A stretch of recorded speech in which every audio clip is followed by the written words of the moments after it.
Finishing up our tiered rankings of the NFL. We're on the defensive side of the ball. We're in the NFC now. Tiered rankings, tiers 1 through 5. Who's elite, who's not in the NFC on the defensive side of the ball. And today's Peacock and Williamson. NFL analyst Brian Peacock and former NFL scout Matt Williamson bring you expert NFL analysis every day in less than 30 minutes. Get an inside look at the NFL on the field and in the front office with elite breakdowns to next-level analysis and in-depth information only for the real NFL fans. This is Peacock and Williamson, and it starts now. Welcome to the Peacock and Williamson NFL Show. Brian Peacock alongside Matt Williamson at BD Peacock at Williamson NFL. Get those mailbag questions in, by the way, at those Twitter handles, or drop a question in the YouTube comments for this week's Peacock and Williamson mailbag. And of course, shout out to all the everydayers out there that are subscribed up on YouTube or everywhere you listen to your podcasts. And Matt, we're finishing up our team-by-team rankings. We did individual position groups on the offensive side of the ball, so everybody go back and check out those episodes, quarterbacks and receivers and running backs and offensive line. Onto the defense, we're just ranking the entire defensive units here, and we finished the AFC yesterday. Onto the NFC now to finish up this series as we approach training camps for all the teams in the NFL. So, west to east here, let's go to the Arizona Cardinals to start this thing off, and an NFC that is clearly going to be a little bit bottom heavier than the AFC was yesterday. Yeah, I thought there were, 3 or 4 AFC defenses that could contend for best in the league. There was 9 or so, 8, something along those lines that I thought were clearly above average, as well as a nice little pile of average. There was only 3 from what I remember that we called below average in the AFC. But this podcast might be a lot different. Yeah, tier 3 and tier 1 were the biggest actually in the AFC, and only 3 combined in tiers 4 and 5, the bottom 2 tiers here. A rebuilding team in Arizona, Matt. How do you like what this Cardinals rebuild has looked like? It's gone pretty quick. Their first picks, though, have been on the offensive side of the ball, but they had a couple of first-rounders this year. Darius Robinson, one of them, big, strong, power defensive end, and then Max Melton in the second round. Both guys might be immediate starters on this defensive unit. Yeah, and they have some intriguing young players as well as Budda Baker. But this is a and frankly, I think it's a well-coached group. They threw a lot of different stuff at people. They were aggressive. I thought they did the most with what they had, but they just don't have enough good players. I mean, their defensive line might be the worst in the league, even with Robinson. I think they're going to struggle to generate pressure without blitz, and I don't think their secondary can hold up. This is a pretty easy tier 5 team for me that I bet next offseason is very defensive heavy for them. Yeah, and Darius Robinson's not like a big sack getting projection into the NFL as an edge rusher. Might even move inside and rush from the interior on third downs anyway. So yeah, where is the pressure going to come from? Where's the sack production going to come from on defense? Still a big question there. Zaven Collins might provide a little bit more of that. Maybe we'll see what he looks like in a reimagined Jonathan Gannon defense here. I do like Jonathan Gannon, though. Surprisingly, I think they hit on their head coach there. Had my doubts right away. Totally agree. And so the rebuild in year 2, and it's looking better, but still a lot of work to be done with this Arizona Cardinals team. And there's questions about if Budda Baker might even get traded as part of that rebuild anyway. So that's your best player on defense, and who knows if he's going to be there long term. We'll find out. Yeah, they need a lot of work. They're just short on talent. And what tier? They're a 5 for me. Tier 5, starting out in the bottom. Tier 5 defense for the Arizona Cardinals with some helium, though. We'll see where this defensive unit goes, and the Cardinals are not done at all with their rebuild. How about the Seattle Seahawks here? A new defensive coordinator in Aiden Dirty, and I don't know much about him. Mike McDonald's really the one running the defense, though. Sure. And he's got some pedigree, and I think he's going to be a pretty good coach in the NFL, but you just don't know. And some talent on this defense, but some things need to come together as well. Yeah, I'm really torn between tier 3 and 4. Last year, they played like a tier 5 defense, though, and I know that defense isn't super sticky year to year, and the coaching change goes a long way, and maybe Boye Mafe and those young corners get a little bit better, and they have some guys you can count on. But I'm still going tier 4 here. I still think this is a work in progress, and a huge scheme change usually takes a year or so until it kicks in, And it feels like a lot has to go right just to be kind of average too. Exactly. Like they're striving for average. Yeah. And that could go a long way. It might be a team that's led by that offense. So that's some firepower on that side of the ball. Mm-hmm. The Los Angeles Rams lost the best defensive player of a generation in Aaron Donald. How do you overcome that? Because they were kind of a no-name group that really outplayed that last year. So big props for doing that. They throw a couple of first-rounder or a couple of early picks, a first-rounder in Jared Verse, both Florida State teammates, and then Braden Fisk as well in the second round to try to help replace Aaron Donald, because you don't replace him with one guy. You got last year's third-rounder in Kobe Turner, who was really good as a rookie. Byron Young, another third-rounder off the edge. Speed rushers, pretty good, but, it's still a team that Tre'Davious White comes in as a free agent to help out. What's he got left in the tank there after his injuries and his start in Buffalo? Some okay players, but still, again, you look at this team, and I still don't feel great about it, even though they outplayed. And was it so much easier to outplay your talent level because Aaron Donald was there last year, or did we just misread what their talent level was? And we're not giving this team enough credit for everybody else that was on that defense. I think it's easy to outplay your talent when you have Aaron Donald and Raheem Morris, who's now the head coach in Atlanta. So those are two huge losses. Donald's as big a loss as any team withstood this whole offseason, but losing a big-time defensive coordinator that's highly respected as well. This is tier 4. I mean, last year, there was a running joke. It was Aaron Donald and 10 guys I'd never heard of, so it's a little better than that. And this defensive line you laid out well, but they're all first and second year players. They're very, very young up front. Are they going to be able to hold up for 17 games? And I just don't think there's a lot of talent on this defense either. So they're a tier 4. AFC West not starting out with a bang here. The NFC is not looking good so far to start here. I think the next team might help out some of these rankings. But by the way, so it was Aaron Donald and 10 guys you never heard of. I think we heard about 6 of these guys now, though, coming in. Yeah, so it's getting better. But no Aaron Donald. You're right. No Raheem Morris.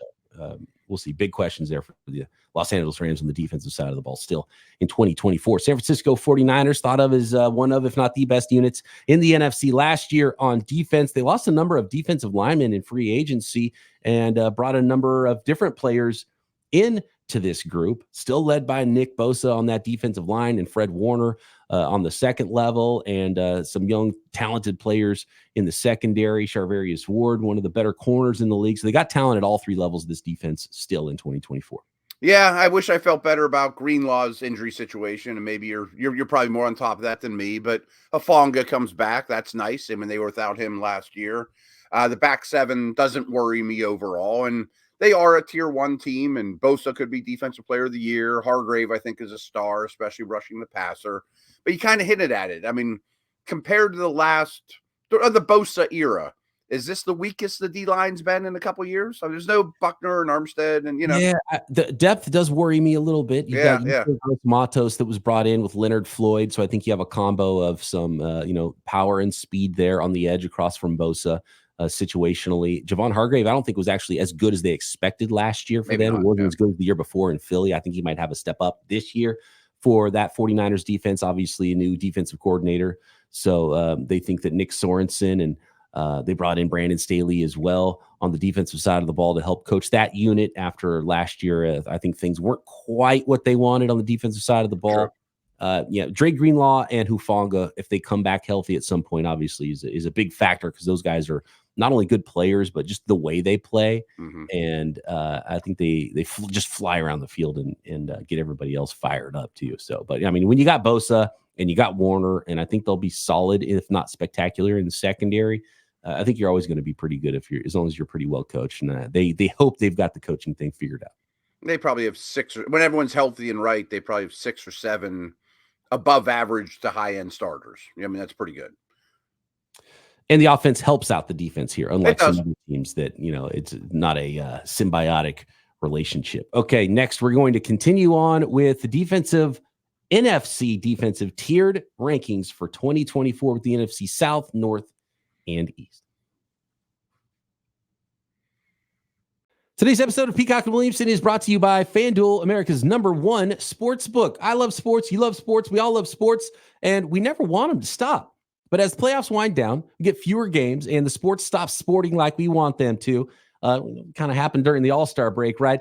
You can always go to FanDuel and keep that sporting going. All you have to do is open up the app and dream up bets anytime you're in the mood. Of course, Major League Baseball all summer long, but NFL bets as well. And of course, that's why we are all here. Tons of NFL props, over-unders on individual rushing, receiving, passing yards. Who's going to be the MVP? Who's going to win the next Super Bowl? And this summer, FanDuel is hooking up all customers with a booster of bonus daily. That's right. There's something for everyone every day, all summer long. So head on over to FanDuel.com, start making the most out of your summer. FanDuel, official sports betting partner of Major League Baseball. NFC South, Atlanta Falcons is where we go next, Matt. This is a group that I think is...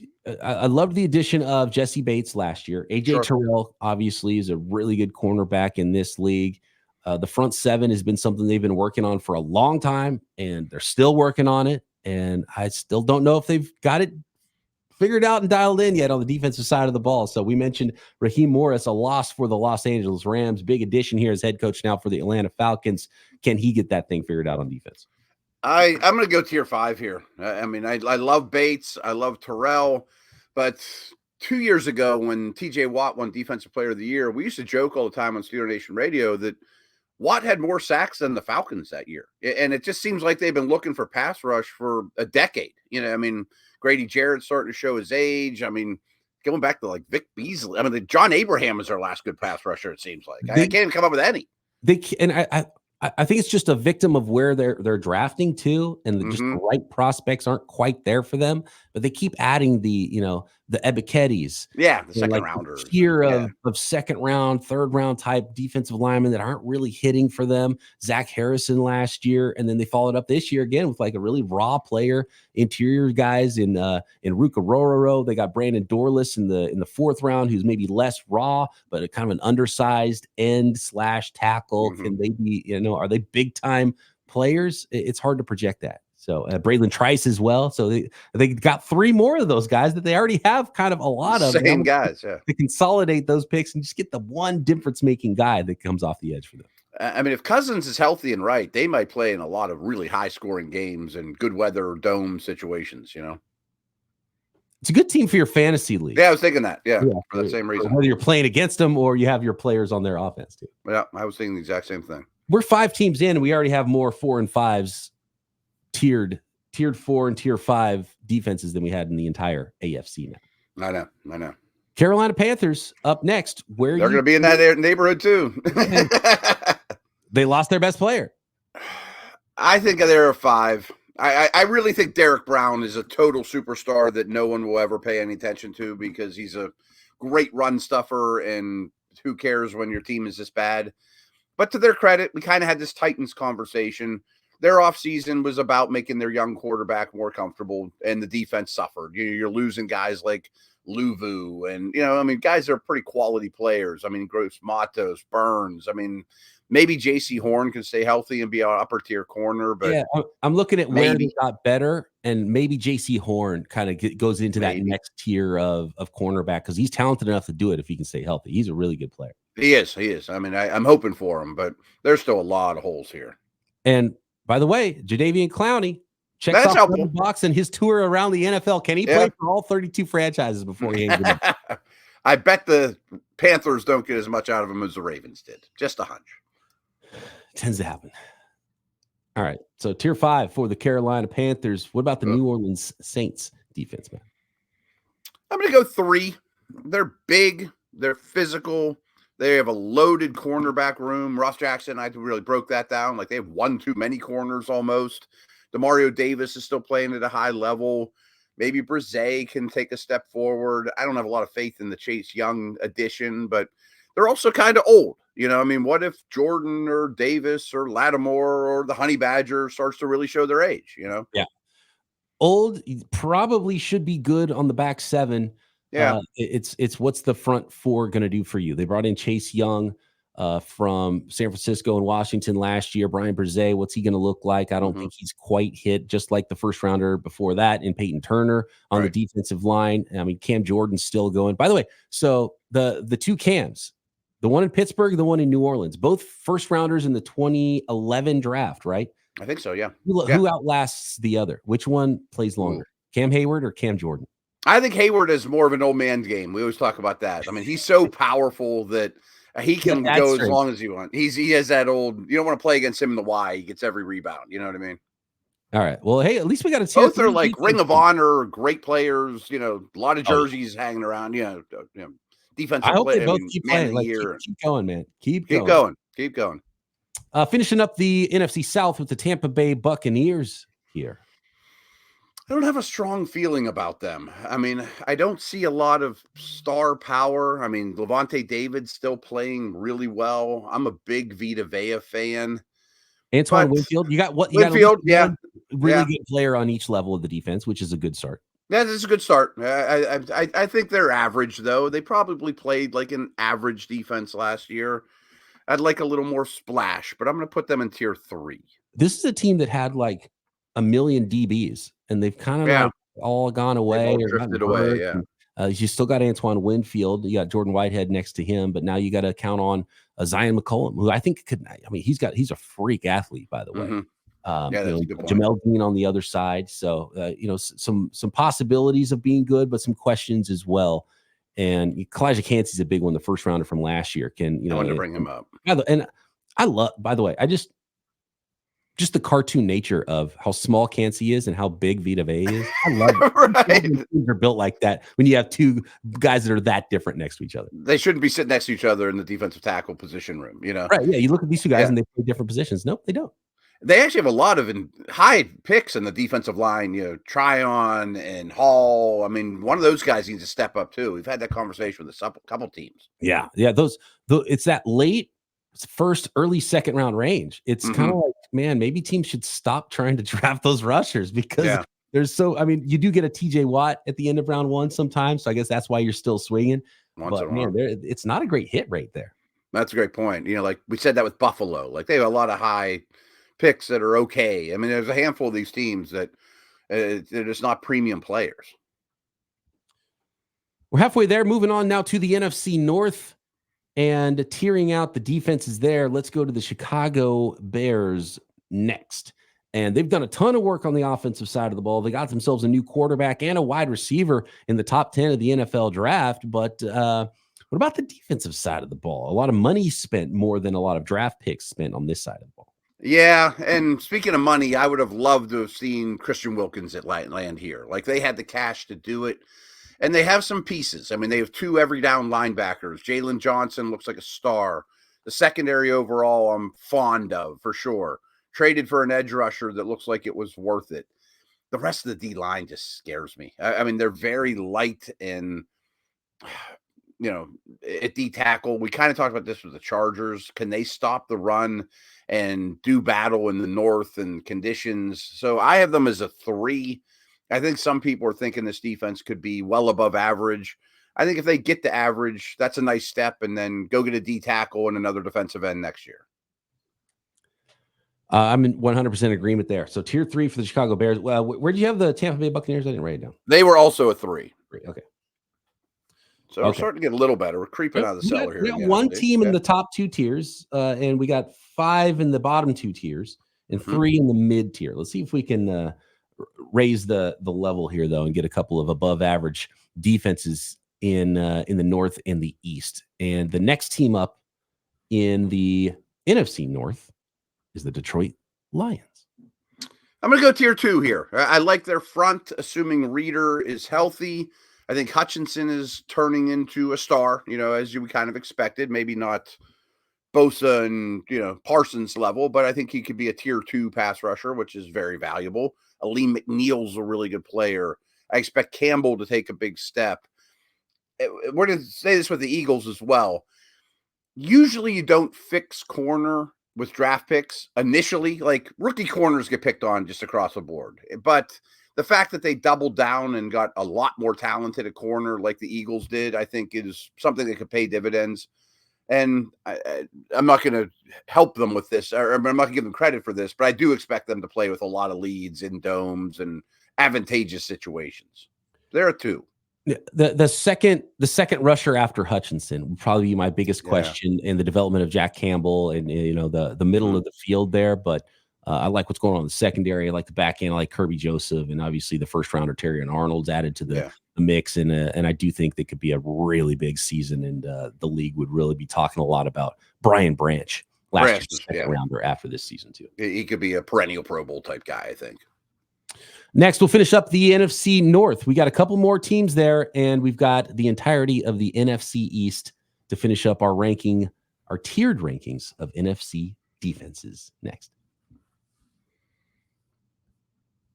When you're hiring your small business, you want to find the quality professionals that are right for your role. That's why you have to check out LinkedIn Jobs. LinkedIn Jobs has all the tools to help you find the right professionals for your team faster and for free. LinkedIn Jobs isn't just some job board either.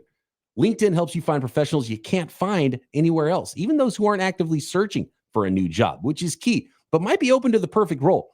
In a given month, over 70% of LinkedIn users don't visit any other leading job sites. So if you're not looking on LinkedIn, you're looking in the wrong place. 86% of small businesses get a qualified candidate within 24 hours on LinkedIn Jobs. So post your job for free at linkedin.com/lockedonnfl. That's linkedin.com/lockedonnfl to post your job for free. Terms and conditions apply. Okay, Green Bay Packers are the next team up in the NFC North. What tier is the Packers defense in, and how much does Jeff Havley have to do with this, the defensive coordinator now in Green Bay? See, I think this is going to be a massive leap of faith because they have played like a tier 4 defense, despite using first-round pick after first-round pick after first-round pick on defense. I'm putting them in tier 2, though. I expect this to be the most improved defense in the league. Hafley's a big reason why. Let's just say the last coordinator wasn't exactly respected or getting the most out of those guys. There's a lot of big-time players here. They added Xavier McKinney.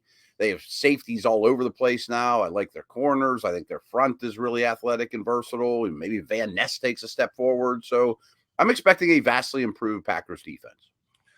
I think if I'm counting this correctly, Van Ness, Rashawn Gary, Kenny Clark, Devontae Wyatt, you got Quay Walker, you got Eric Stokes, you got Jair Alexander. Xavier McKinney, if I'm not mistaken, was the first rounder for the Giants, right? Originally. I think he was super early second. Okay, early second. When they were terrible, yeah. But then you got Javon Bullard, second rounder this year. Edgerrin Cooper, second rounder. The only guy on defense is Keyshawn Nixon that wasn't a first or a second round pick. That's bonkers, right? Yeah. I mean, besides Jordan Love in this past year, it's been every year has been a first round pick. They got to take a step forward. I would hope so. Yeah. I think you'll see a lot more single high with Hafley, and they have the athleticism to get away with it. I think they were a poorly coached unit. So, I do too. I think that's Carl Brooks, by the way, is a player I really like. They that's a good one. Sixth rounder last year too. It's in the rotation on defense. What tier? They are 2. I think they're going to go from 4 to 2. That's a big jump. That is a big jump. They may even been 5. All right. Minnesota Vikings to finish up the NFC North here. They lost an L Hunter. Vikings are in big trouble, aren't they? I think so. I mean, I have great respect for Flores and his aggression. Like, how about this crazy number? They led the league in 3-man pass rushes, and they led the league in 6 or more. I mean, like, they just threw the house at you or only did very, very little, and I just think he's very aggressive and milked the most he could out of a not so talented group. I mean, how much does Harrison Smith have left? And who are the stars? I mean, they need a lot of attention on defense. Yeah, all eyes on Dallas Turner and how he develops there, the first rounder. And he could be a star. And maybe he just walks in and replaces Donnell Hunter. He's got that kind of speed and athleticism. Maybe. Off the edge. It might take a little while there. Otherwise, you're rolling with guys like Ivan Payson and Van Ginkel and Jonathan Greenard, who's is a fine player. Jonathan Bullard, both Jonathans there. They're just kind of like they're a lot of guys right now on the defensive side of the ball. Who scares you though? Harrison Smith still going as well. Yeah, if it wasn't for better coaching, they might be a 5, but I'm putting them as a 4. And you might be starting a rookie quarterback most of the season on offense too. So how much is the offense going to be helping out the defense? It could be a long be a long It year. could be a long year for the Vikes. It could. NFC East, Dallas Cowboys have one of maybe the best defensive player when he's going on all cylinders in Micah Parsons. What about the rest of this unit? How do you view the Dallas Cowboys? What tier are they in? They worry me a little as well. I mean, their run stuffing, their defensive tackles were a little subpar. Mazzie Smith did very, very little. They certainly have a lot of splash. I mean, they have corners that take the ball away, but they also allow big plays. Parsons is a superstar. Lawrence is a really good player. I'm going tier 2 here. I think a lot of people would have them in tier 1, but I think they're a tier 2 defense. Dallas Cowboys going into a tier 2. What about the New York Giants, who added some defensive pieces? I'm more worried about the offense than the defense for the New York Giants. Love the combination of Brian Burns and young Kayvon Thibodeau really coming into his own in year 3. You got Dexter Lawrence in the middle of that defensive line. Now, back 7 might be another story, but if you can just be a game-wrecking unit with your front, 5, then that can cure a lot of deals on the back end. And then you got more talent on the back end too. Deontay Banks and Drew Phillips and Tyler Nubin. So, if those guys come along, maybe you do have a complete unit on defense. Yeah, I'm going to put them at 3. I mean, they've had very little help from their offense too. Like how often, has Thibodeau got a chance to pin his ears back? But Lawrence is a top 10 defensive player with ease. Guys like Okereke are quality dudes. They haven't had off the ball linebackers for like my whole life. And secondary has some pieces. So defense coordinator change. I don't know if that's for the better or worse, but I think they're league average. And I know you weren't there, but I was talking with Patricia Trina of Locked On Giants last week here on the show. And it was kind of like, okay, this defense needs to carry the offense because the offense potentially, might not be. You need to be a team that can go down and kick a field goal and win by 3. And that's kind of how this season's going to go for the New York Giants. If that defense can create some turnovers, maybe a sack or 2, big play, strip sacks, things like that. Put the offense in advantageous situations. Philadelphia Eagles. They had a new group of coaches, fired all of them, brought in a new group of coaches. You got Vic Fangio now in to coach this defensive unit in Philadelphia in 2024. They're my hardest one. Help me out here. I mean, I love that they addressed corner as much as they did, but I don't want to trust rookie corners too much. Their D-line is very talented. I think Jalen Carter might be the next great defensive tackle. Great. I mean, but I don't know it's as deep as it's been. They at least did something at linebacker and safety, but that's still weaknesses. That's not how they team build. What's hard for me is this team just as a whole crumbled so bad the last 6 weeks, playoffs, whatever it was. Is that who they are? I don't think so. I mean, I just don't know. They're definitely not a tier 1. I'm torn between 2 and 3. I'm going to put them at 2, but that's a little generous. To be honest with you, I'm a believer. I think there's a bigger sample of this defense being good than bad, and you bring in Vic Fangio, unless if you think the game has passed Fangio by, because I don't know if it was a great fit for him maybe in Miami last year, and then he was out of the league the year before, kind of bouncing around doing some consulting stuff. So it's been a few years since a Fangio defense, and one of the better defense coordinators in the NFL for a long time. It's been a little while since one of his defenses was that kind of a unit.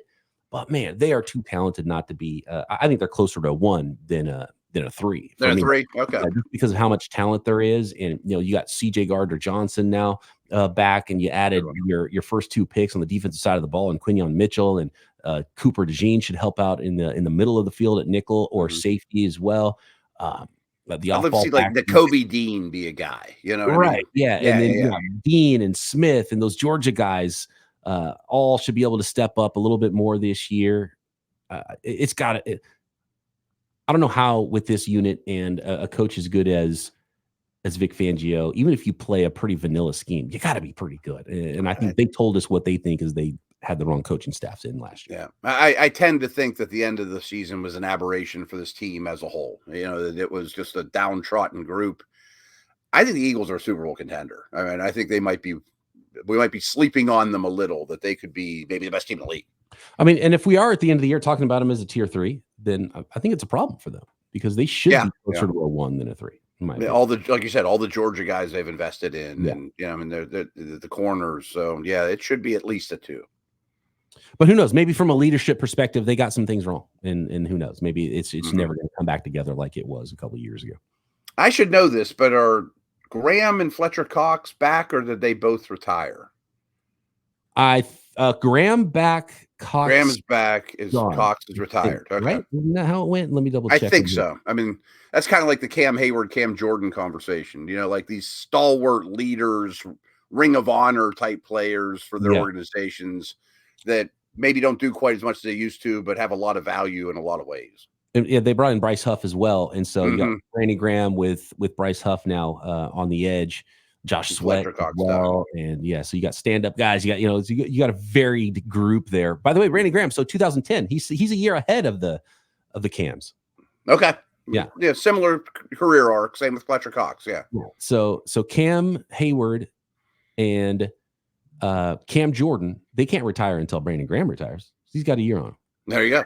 See, I put like Buckner and Calais Campbell in that mold too. I mean, Campbell changed teams a couple times, but they're like Ring of Honor, Hall of Very Good, great careers. I think Buckner's like 5 years younger than those guys. I know he's noticeably younger, but he was a really young player coming out too, like a true junior, a redshirt sophomore, or something like that when he came out. It just seemed like their game will last as long as they want. Yeah, and there is there's some offensive linemen, defensive linemen, those guys that are just, they've got that dad strength and that ability, and if you can hold up on the edge, and you're just savvy as a rusher, play for a long time. Play for a long time. Yeah, play through injuries, tough, all that. It's stuff. too valuable because we just talked about all the late first, early second round guys that never are good. Right. I mean, how many pass rushers? Right. So we have Washington still, right? Is it Washington Commanders, last team here? What tier is this defense in? They're in the last tier too. I mean, it used to be this D line across the board was just loaded with first round picks and super scary. Now the D tackles fit that mold, and I think adding Newton is an abundance of riches there. But I kind of have questions everywhere else on this defense. I mean, I think edge rushers amongst the worst in the league. The back seven is below average to be kind. The first round pick last year, Forbes, was vastly overmatched. Bobby Wagner, I think, speaking of old guys, he's got enough. I think he's coming in for culture, right. Him and Zach Ertz and guys like that, or let's get the stink of old ownership out of here and get some culture, But where are they good? They're good at defensive tackle, and that's it. Yeah. And the thing is Johnny Newton, who they drafted in the second round, I love the pick, but it's like, man, this is the only position you're good. But, you're building something long term. It's like, look, we have to draft the best player that's on the board. He was the best player. So I get it. It's not about this year and this year's roster. And so, something's got to give. And one of those tackles will probably be gone eventually. And Johnny Newton will jump in there. He had foot surgery anyway. So I don't know if he's even probably ready to go for camp right away. We'll find out when camp opens. In fact, Rookie's already reporting, so there might be some stories out there about Johnny Newton and when he's going to be ready to play after his foot surgery. But that's about the future, and this team is about the future, and they're nowhere near ready to compete on defense. They were a bottom tier O line for me as well. So they got a lot of big projects to do. Maybe they got their quarterback right, maybe they got their owner right, maybe they got their coach right, but they got a lot of things to work on these next couple off seasons. No doubt. So, as we expected, much more bottom heavy in the NFC than the AFC. Only one tier one unit in the entire NFC, the San Francisco 49ers, and there was 5 in the AFC. And conversely, there was only one tier 5 in the AFC for you, Matt, and there was 5 tier 5s in the NFC. Wow. So, I mean, if we were just to do quarterbacks and defense, the AFC really dominates. Clearly. So if you're a team that's sort of that middle tier wild cardish football team, it's going to be much easier to get in the playoffs if you're in the NFC than the AFC. That's no clear. question. Yeah. No question. It was last year.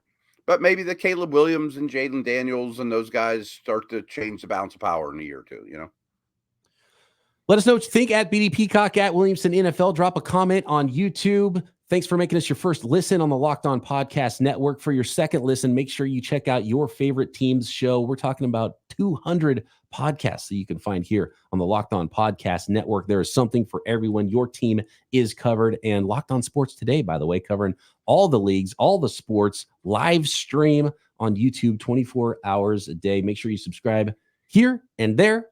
Matt and I back tomorrow. Mailbag time as well. Peacock and Williamson. No, just me back tomorrow. Matt Williamson on vacation. In fact, by the time you watch or listen to this episode, Williamson will already be on vacation for a while. So it's just me on the mailbag show tomorrow. So hit me with those questions. Talk to you then, right here, Peacock and Williamson. Have fun on vacation, Matt. Okay. I am having fun on vacation.